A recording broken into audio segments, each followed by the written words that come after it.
Welcome to the Windows Club.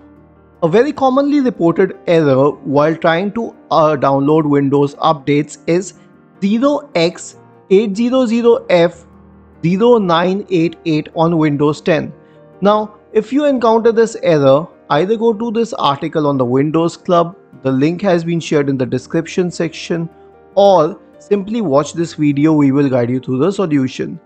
The first solution would be to delete the contents of the software distribution folder, but to do so you would have to deactivate all services associated with Windows updates, and then you can reactivate it again after distributing the contents of the folder. This has been explained over a separate article and a separate video which can be checked here. The next solution is to run the Windows Update Troubleshooter.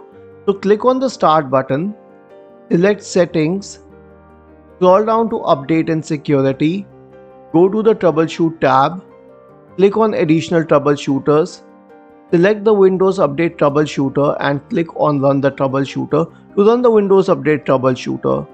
The third and last solution would be to run the StartComponentCleanup task either using DISM or Task Scheduler, and by DISM it would be through the command prompt window. We'll go through this way because it's the easier one.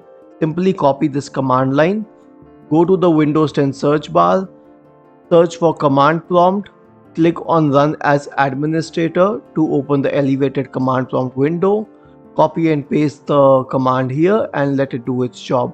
It would need a little bit of time for the command to run. Once this is done, the issue will be resolved and you will be able to download the updates.